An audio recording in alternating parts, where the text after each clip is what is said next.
सभी को सादर नमस्कार। आज अपन बात कर रहे हैं दक्षिण अमेरिका की ऊर्जा संसाधनों के बारे में। आप सभी जानते हो कि किसी भी देश की गति के लिए ऊर्जा संसाधन की अत्यधिक आवश्यकता है। और जहाँ तक बात दक्षिण अमेरिका की है, दक्षिण अमेरिका में ऊर्जा संसाधनों में दो संसाधनों की प्रमुखता है, कोयला और पेट्रोलियम। कोयले की बात करें तो कोयला दक्षिण अमेरिका कोयले की दृष्टि से निर्धन है और यहाँ औद्योगिक विकास में ये एक प्रमुख बाधा भी है।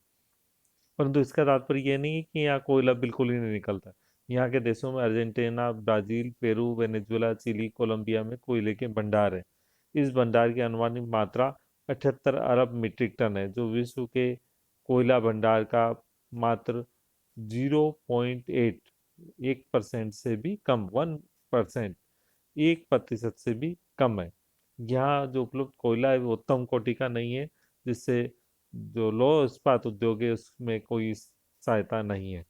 दूसरा जो ऊर्जा संसाधन है वह है पेट्रोलियम। दक्षिण अमेरिका में खनिज तेल के मुख्य जो क्षेत्र हैं वे कैरेबियन जो सागर है उसके समीपवर्ती वेनेजुएला और कोलंबिया देश है। वेनेजुएला ने 2008 में यहाँ 13 मिलियन टन पेट्रोलियम का उत्पादित किया, जो विश्व के उत्पादन का 5% था। यहाँ के तेल उत्पादन के प्रमुख क्षेत्रों में माराकेबो झील प्रदेश, ओरिनिको बेसिन और अपूरे बेसिन है।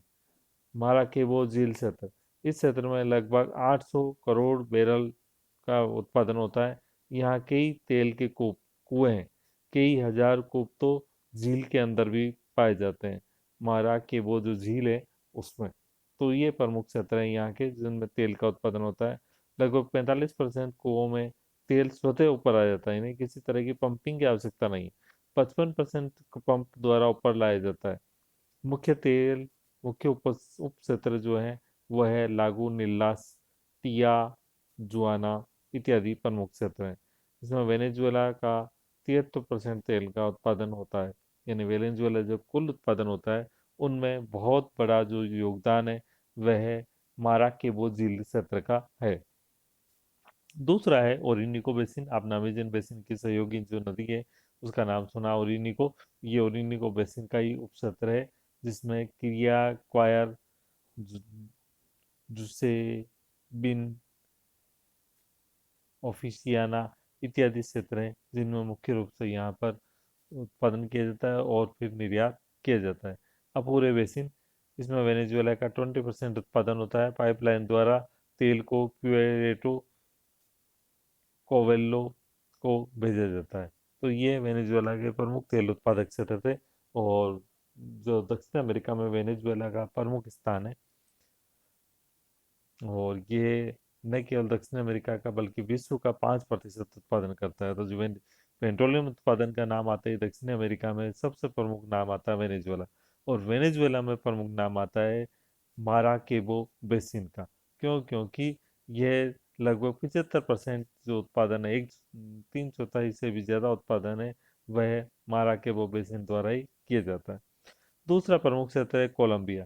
कोलंबिया के जो तेल क्षेत्र है वह है मैग्डालेना घाटी में है। इसके चार उप क्षेत्र कर सकते हैं: मैग्डालेना घाटी, मध्य घाटी, निचली घाटी और दक्षिणी माराकेबो क्षेत्र। माराकेबो झील का जो क्षेत्र है वह है। इसके अलावा कुछ मात्रा में, बहुत कम मात्रा में, अर्जेंटीना, ब्राजील, बोलिविया में भी तेल का उत्पादन किया जाता है। नेक्स्ट, ऊर्जा संसाधनों में प्रमुख संसाधन है हमारा जल विद्युत। जल विद्युत की दृष्टि से देखें तो दक्षिण अमेरिका में विश्व की 10% जल उत्पादन करने की क्षमता है। विगत 50 वर्षों में यहाँ जल शक्ति को प्राप्त करने की अनेक योजनाएं बनाई, किंतु इस दिशा में अभी तक कुछ किया नहीं गया है। ब्राजील में साओ फ्रांसिस्को नदी, पोलो एफ्रोंजो जलप्रपात पर तथा रिया ग्रांडो पर फरनास और पिक्स सोटो बांध बनाकर जल विद्युत का उत्पादन किया जा रहा है, लेकिन इसमें विशेष प्रगति वाली बात हमें नजर नहीं आती। तो अपन आज बात कर रहे थे कि दक्षिण अमेरिका के ऊर्जा संसाधन कौन कौन से हैं। तो दक्षिण अमेरिका के ऊर्जा संसाधनों में सबसे प्रमुख है पेट्रोलियम। कोयला भी नील है, कोयला से कोई लेना देना नहीं है। कोयला जो है उसकी क्वालिटी अच्छी नहीं है, तो कोयला एक तरह से क्रॉस, कोयला काम का नहीं। काम का क्या है? पेट्रोलियम। इसके अलावा जल विद्युत की भी संभावना है, लेकिन जल विद्युत का जो उत्पादन होता है वो बहुत ही कम हो रहा है। तो जल विद्युत का उत्पादन नहीं होता है, तो यहाँ के जो ऊर्जा संसाधनों की आपूर्ति करने वाला जो प्रमुख क्षेत्र है वह है केवल आपका दक्षिण अमेरिका। दक्षिण अमेरिका में जो ऊर्जा संसाधनों का जो पूर्ति कर रहा है वह प्रमुख क्षेत्र कर रहा है केवल पेट्रोलियम क्षेत्र। तो पेट्रोलियम का यहाँ पर बहुत बड़ा योगदान ऊर्जा संसाधनों में। Thank you.